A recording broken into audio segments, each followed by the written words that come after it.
What's up, everybody? Welcome into a video. Glad to have you guys here. Today we're doing our 2026 NBA mock draft. We're using the Draft Baller site. This is our first time using this site, so we're gonna get around the kinks and all that stuff around here. We're gonna start off. We have the draft lottery that already happened. The Washington Wizards have the first overall pick, so let's see what we think we're gonna do here with them. I think what I'm going to do here is I'm not going to make any trades. That's all speculation on what I might think I would do if I was a GM of these teams. But I'm just going to go with a straight chalk in terms of no trades. And we're going to do best fit for each team. Now, if I'm looking at the Washington Wizards, right? I have to say they have their point guard in Trae Young. Two guard, you could say Trey Johnson could be there. I view him more as a six-man. But he could be a good fit potentially. He's a sharpshooter. He has a lot of tough threes. They're okay at the 4 and the 5 with Sar and AD if AD stays. So what they're really missing is a true star on the wing. So with Darryn Peterson declaring himself to be a point guard, I think here you have to go with AJ Dybantsa. You traded for Trae Young. You're banking on giving him an extension, right? So here we're taking AJ Dybantsa.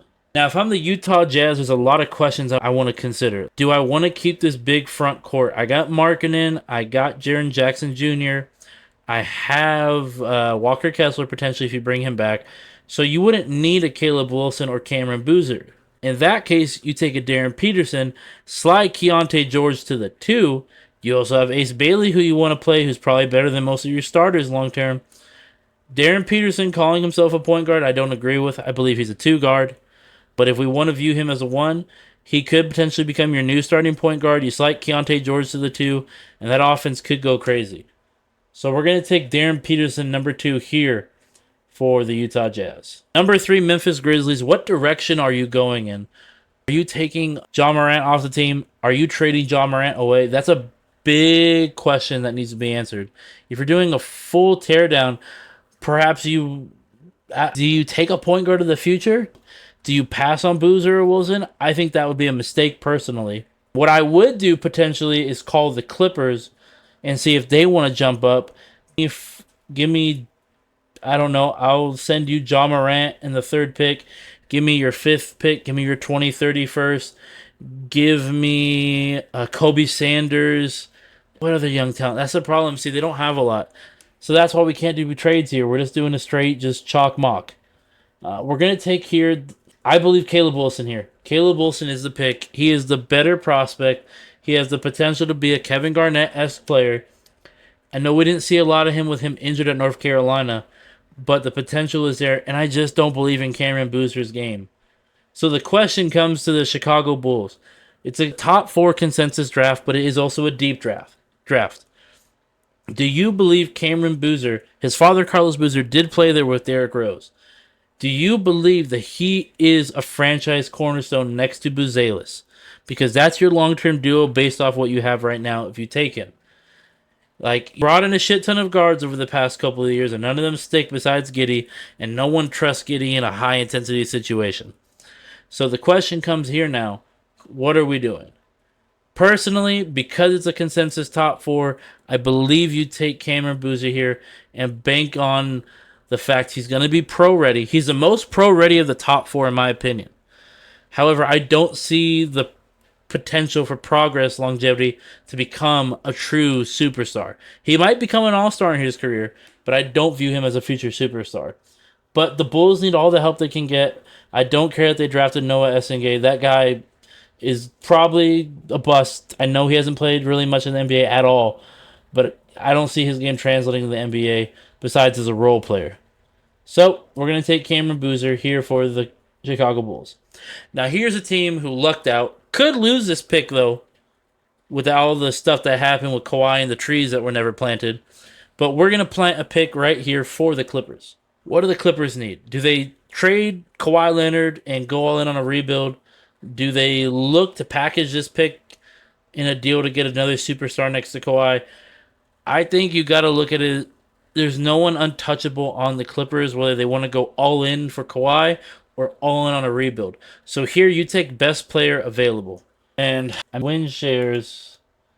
Tell me today, Mara. I'm not going off of win shares though. This is the most like pick for me.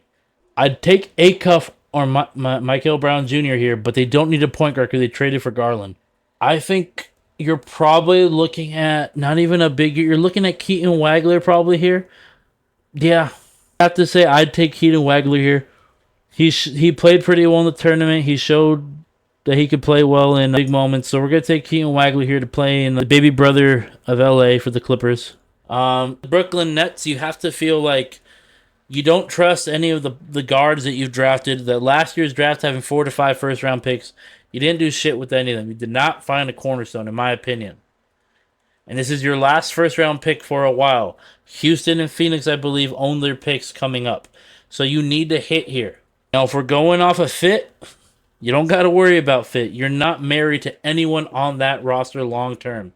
Not a single player, in my opinion. So because of that, you're building from the ground up. And someone I would more so build from the ground up with, you're probably looking at, you want a little youth on your side, so you're not taking a 23-year-old like Lindenborg. You want to aim for young and potential, and you want to guard in this guard-heavy league. I think if you want the best of both worlds where you're young, but you're not truly undersized, and the win shares are there, okay. For me, it's Mikel Brown Jr. or Darius Acuff here. And whoever gets picked here, the other one's going to the Sacramento Kings. I think here, I saw him perform well against other top opponents. I'm taking Darius Acuff here, which means I'm taking Michael Brown Jr. I'm not going to talk about the Kings. We all know they didn't tank on purpose. That was an ethical tank. They suck. They just don't have the draft lottery luck. But those fans, I admit, as a Laker fan, those fans deserve a true franchise point guard. We're going to give them one in Michael Brown Jr. potentially. Here with the Hawks. So you struck gold in Nickeil Alexander-Walker. You traded away Trae Young. So your question is, do you turn Walker into a point guard or you let him run as a wing/2 guard? You have Jalen Johnson on the wing. You traded for Kuminga. You have a Kongwu. So you're kind of built through your big and your 2 wings and your 2 guard. So your question, again, like I said, is Alexander Walker your point guard of the future, or is he going to play the 2? Because if he is not your point guard of the future, I'm immediately taking Kingston Flemings. I'm not letting a point guard fall to Dallas who they can have mentored by Kyrie Irving to pair with Cooper Flag long term. I truly believe here I'm going Kingston Flemings. I'm saying I like Nickeil Alexander-Walker. He's a potential all-star next year, but I don't necessarily love him as a playmaker for others.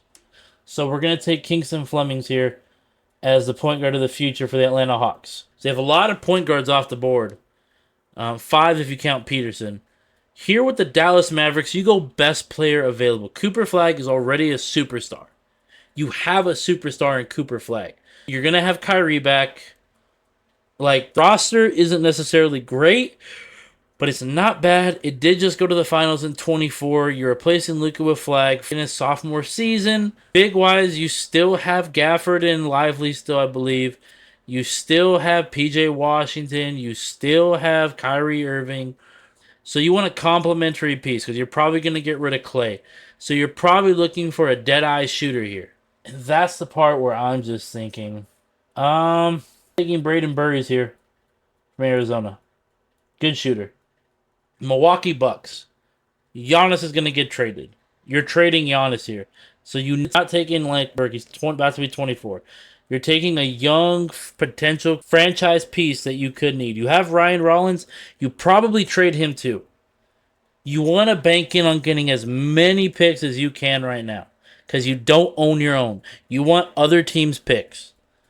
So I wouldn't even say there's any... With Giannis getting traded, there is no young piece in Milwaukee that I'm saying that they will start over anyone in this draft that is available right now.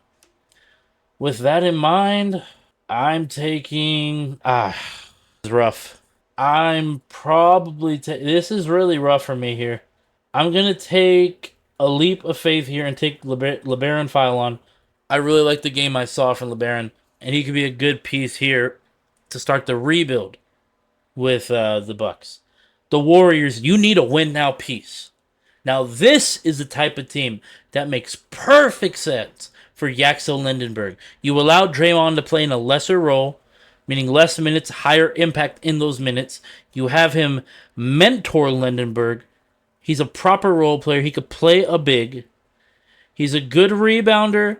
He can score, but you're looking for him to play a role. He's not going to come in and be a star. You're not getting that at 11. That's never a guarantee at this point in the draft.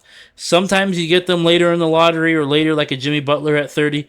But right now you need what fits you, what is your need. Because best player available, we've already gone through the top 10. You're taking Lindenberg here if he falls to you if you're the Warriors. That is, like, in my opinion, a steal because they're going all in on Stephen Curry's last years, apparently. And if you're going to do that, you don't need a young 19-year-old. A 23-year-old in Lindenberg really fits the timeline. And by the time he hits his prime and Curry retires, if he's not some superstar, you could trade him away for more draft pieces. OKC, personally, I want to give them nothing and just skip them if I could. Fuck OKC. Excuse my language, but fuck them. We do have to give them someone. And if it were up to me, okay, they have a center in waiting. Forgetting his name. They're about to have Hartenstein, I think, hit free agency. OK Thunder center. Thomas Sorber. Thomas Sorber is the center I'm thinking of. He was injured the whole season. You're going to have Sorber come in at center, so you don't need a center. You could probably trade J-Dub and just pay AJ Mitchell a little less than him. I mean, you probably want a wing or a two-guard here. If you just want the best player available. I'm taking two bigs here for big depth, and you hopefully hit on Sorber or a Daymara. That's where I'm going with if I'm the Thunder. You're going to go big man so you can get off Hartenstein, and you want to save money so you don't have to trade like a Lou Dort. You might trade Lou Dort too. You might save that money so you don't trade Jalen Williams. So we'll see what they do there, but that's my pick. The Miami Heat. This is a team that needs to personally tear it down, but they won't. The best thing you could do here, you got Casaparis Jonas to be your point guard. You have Tyler Hero, who's probably going to be a trade piece. Bam Adebayo, I'd trade too. I'd bank in before you got to start paying that $60 million a year coming up. You got Nikola Jovic on that contract that no one likes. Hawkes is just getting older. This feels like a reach here, like someone that this feels like a Koa Pete spot. Koa Pete is a atypical Miami Heat wing. And I would say that they would reach a little bit in terms of that to take a Koa Pete. Now, the Hornets, that's a playoff team. We've officially hit a team that I believe will be in the playoffs next year. Now, this is a team that is okay at point. They got LaMelo. At the two guard, they got Con Canepo. At the three, they got Brandon Miller. At the center, I believe in Diabate. Potentially rather have him as a backup. So you're really looking at it here because they like Miles Bridges. I don't. Fuck that guy. But apparently he seems to be fitting on that team. So you're looking at the center position potentially. But do you want to take a Hans Steinbeck here? Like, listen about it. Because I don't. And if we're going off, in my opinion, just going off the Charlotte Hornets history, this is a new front office and all. But when they take bigs, they fail. When have you seen the Charlotte Hornets hit on a big man? Since Emeka Okafor. Would you even call Okafor a hit? Long-term wise? But it is a need. But they have Kalkenbrenner too. Yeah, I'm not taking a big here. I'm taking a big wing in Nate Ament. Nate Ament could be a potential Miles Bridges replacement long-term. That's a swing right there. With the 15th pick, the Bulls are up again. And I believe they need a point guard. I'm taking Tyler Tanner here out of Vanderbilt. So you're looking at the Bulls having a lineup of Tyler Tanner, Josh Giddey, Buzelis, and Boozer. The 5, they have no one truly, in my opinion, there to lock it down long term. That's your goal in the offseason. Maybe you go get a Hartenstein to try to make yourself into a playoff team and build up the young pieces in Buzelis, Boozer, and Tyler Tanner here. So that would be a good pickup right there. We're here with the Memphis Grizzlies again. We don't know what they're doing, but we gave them Caleb Wilson. You call that a Jaren Jackson Jr. replacement. And and that's a like potential franchise cornerstone there. You have Ty Jerome, you have John Morant, two vet guards that you probably want to let go. You have Cedric Coward at the 2, so you're set at the 2. You're set at the 4.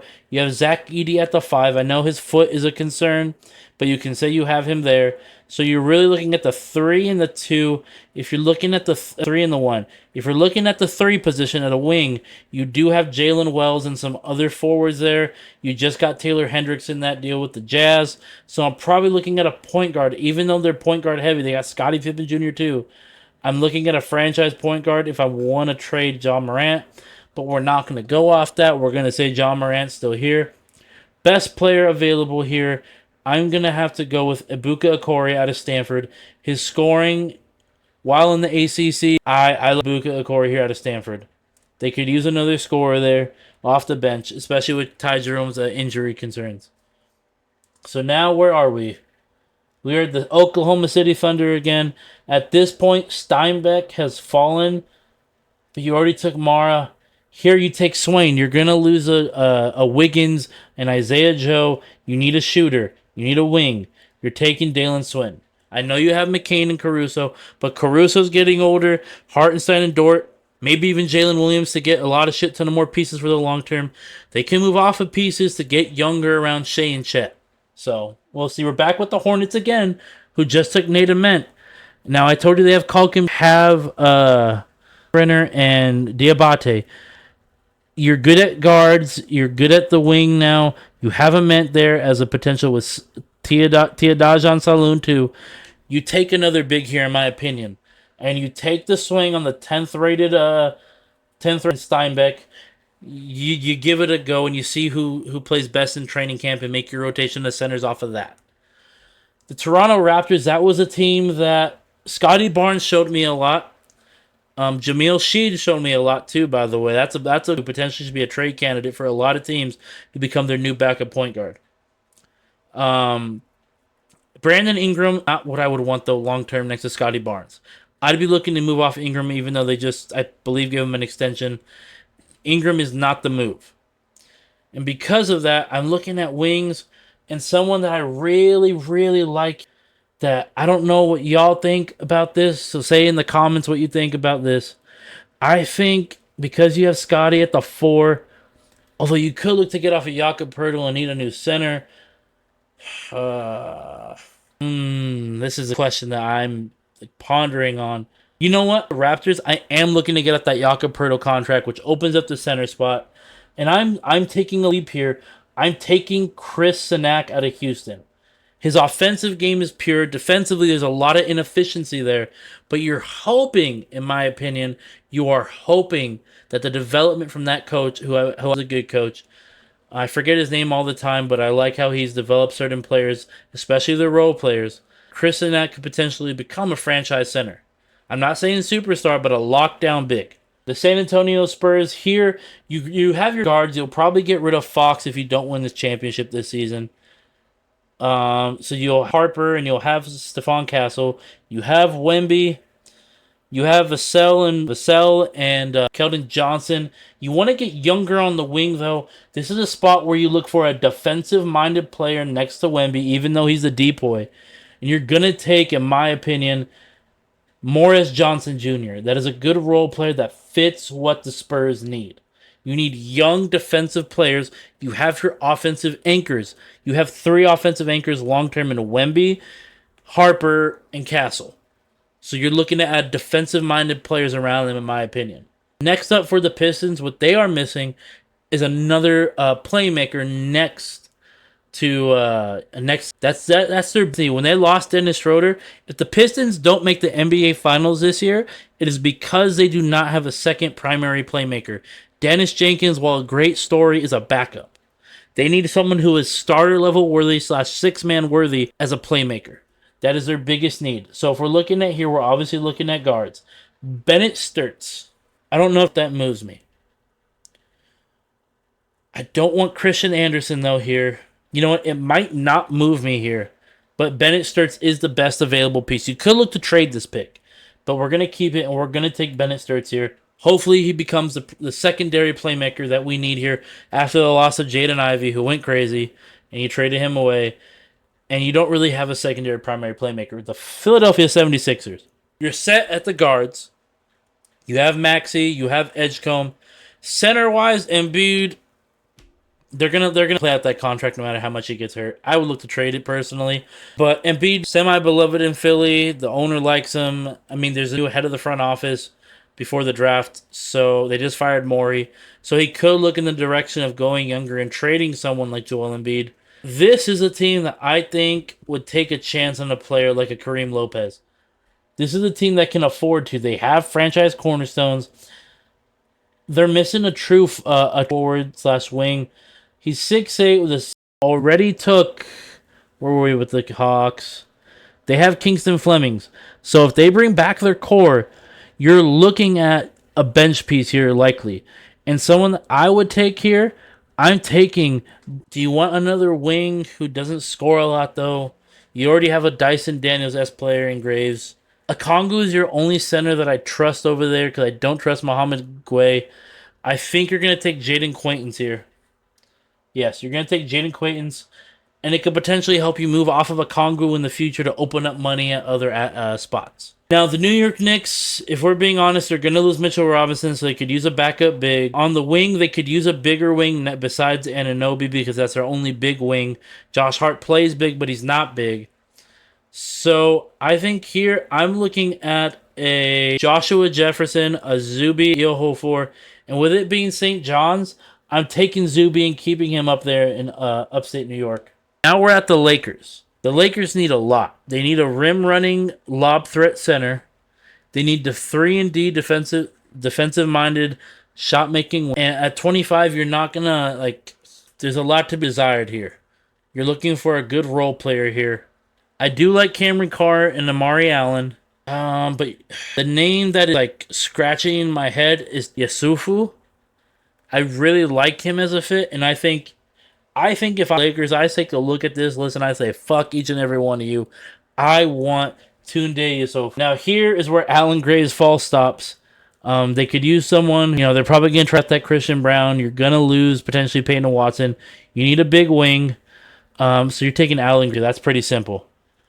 Let's see. The Bostons, you're likely breaking up Tatum and Brown this offseason, in my opinion. So what you potentially need here is a big wing so Tatum can go back to the 3. But with his Achilles, you might want to keep him at the 4 to guard slower players. So there's that. You're going to get rid of Derek White probably too. You're looking at a core of Keita, Tatum, Peyton Pritchard, Hugo Gonzalez. Who are their other shooters? I forget that roster because fuck the Celtics. I'm a Lakers fan myself. I think here we're gonna take on the board Isaiah Evans. For the Minnesota Timberwolves, you probably don't have Dante DiVincenzo here at 28. DiVincenzo tore his Achilles. He's probably out until the end of the season. So you're looking at are you keeping Io? So the question is, you need a point guard probably.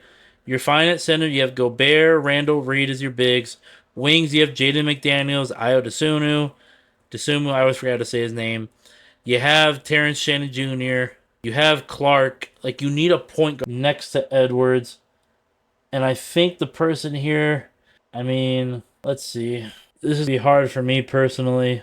I'm scrolling down to see if there's anyone that, tickles the pickle here. A leap. And I think I see a leap here, but no. We're not going to go that far.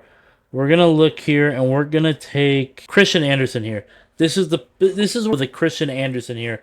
Like I said earlier with some teams I wasn't. But here you're looking at Anderson as a potential fit next to Ant. The Cleveland Cavaliers, you want to get off Jared Allen. Evan Mobley, what is he? Donovan, what is he playoff-wise? He's always either really good or really bad. There's no in between. If I am the Cavs here, I'm probably looking at a Cameron Carr. Because are you keeping Harden? You don't know. That's a good guard/wing to keep. And with our last pick with Dallas Mavericks, we already took Braden Burries here. They are semi-deep, have a good roster. So the question here, who is the last pick of the first round? Who is someone that you take a reach on and say, you know what, I'm willing to take a flyer on you here at the end of the first? And clearly, to me, there is no clear pick here. You already took a guard in Burries, so maybe a wing. I'd say Flory Badun can play a good role for you. Yeah, that's who we'll go with. Flory. That is my first round mock draft. Thank you guys, by the way. Let's take a look. We're gonna recap.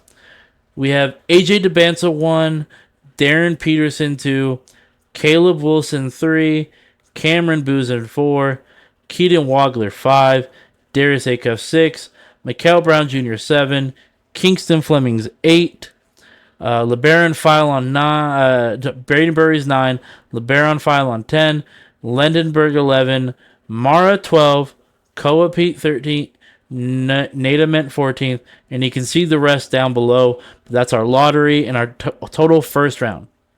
So I just want to again say thank you for tuning in to the House of Ghost Dragon. We go live on sometimes. We try to go live 4 to 5 days a week around 6:30, 7 o'clock, 6:30, 7 o'clock Pacific time. We play a lot of MLB The Show. We'll have some VODs up on the channel soon. We'll have some videos of gameplay. We have more 2K coming out soon. I believe we're going to work on a Jazz and Lakers rebuild coming up for the channel. And thank you. Thank you again. Thoughts and comments on my chalk mock draft. There were no trades here. Everyone's sticking where they're at. Let me know if you think there's any fits for players on different teams that you find to be better. Was there any questionable picks that you don't agree with? Leave it in the comments down below. And thank you again for tuning in.